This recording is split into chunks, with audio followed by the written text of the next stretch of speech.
My beloved Madridistas, welcome back to Madrid. Welcome back to the channel. I've got something really, really cool I want to tell you guys about today that I think you're going to like, relating to the Man City match here in Madrid.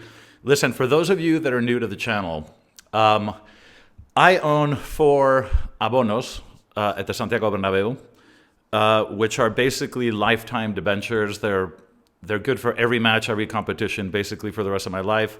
It's an absolute privilege to have these. These are, no joke, these are absolutely impossible to get. I mean, literally, I think you'd have an easier time getting a hold of a moon rock than one of these. It's impossible, but I have the huge privilege of attending every single match, live at the Bernabeu. I basically just walk down Concha Espina in about 5 minutes by foot, and I'm at the Bernabeu. I mean, this picture here in the corner is actually taken from my balcony. So listen, it's a real privilege. The point of all of this is that I will be attending the Man City match, and there's something really, really cool that I want to do for you guys on that day. So I want to tell you about that, and then I want to discuss the performance of some of our players over the weekend and some of the friendlies that were played. All right? So thanks for being here. Let's get started, and I'll tell you all about this. All right? Let's go.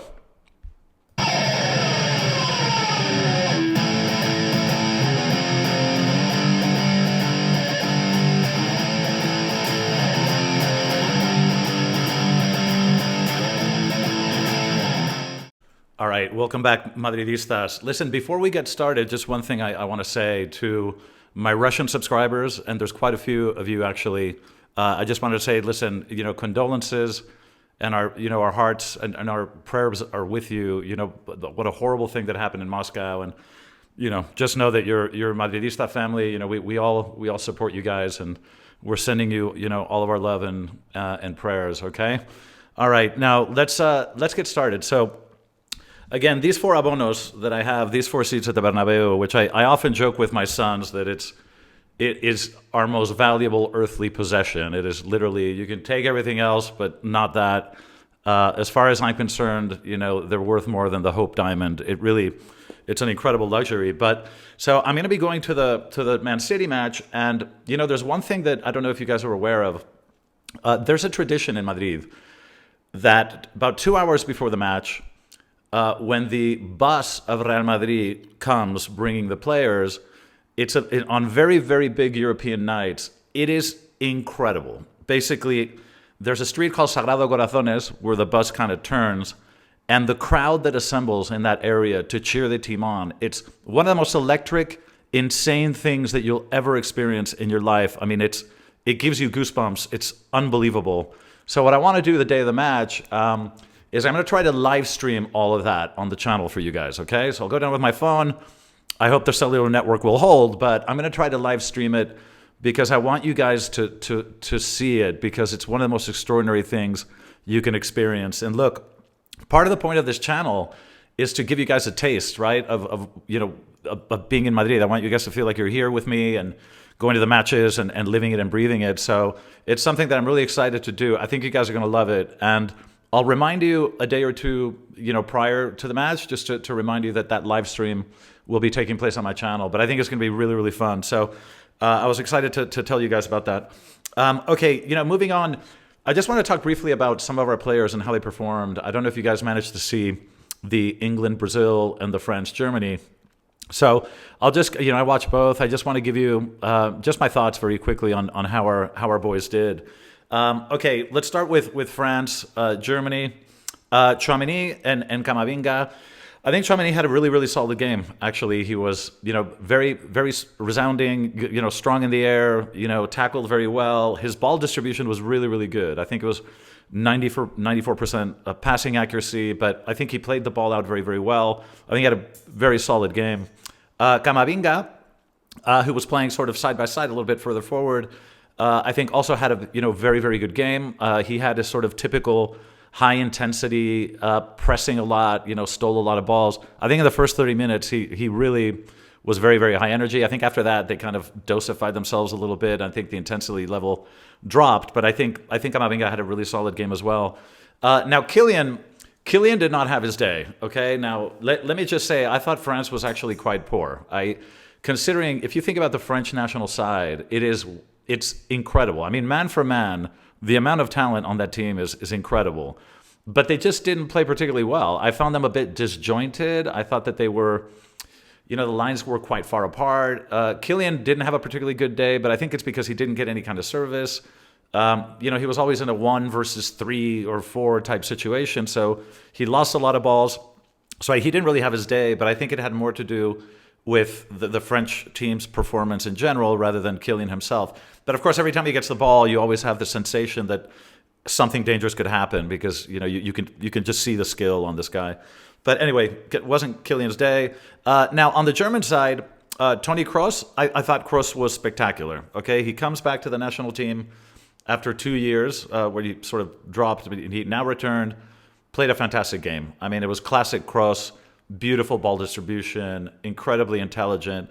In the play of the goal, I mean, a beautiful pass. I mean, his impact was noticeable, right away, and I think made the German team much better. I thought Germany actually looked like the old Germany. They haven't been very good in the last couple of tournaments, but if you think back at sort of the 80s and 90s, this Germany looked like the Germany that we all remember. So I think we're going to have to keep an eye out for them in the Euro. Now, Rudiger, solid, very, very solid, as always. Basically, any sort of battle he ends up winning just because of his physicality. But I thought he had a very solid game, and fortunately nobody left injured, which is the most important thing. Okay, now let's move to the England-Brazil match. Now Rodrigo and Vini, were typical Rodrigo and Vini. I mean, they were very, very quick on the break. They were just brutally quick, very skillful dribbling. They created a lot of danger.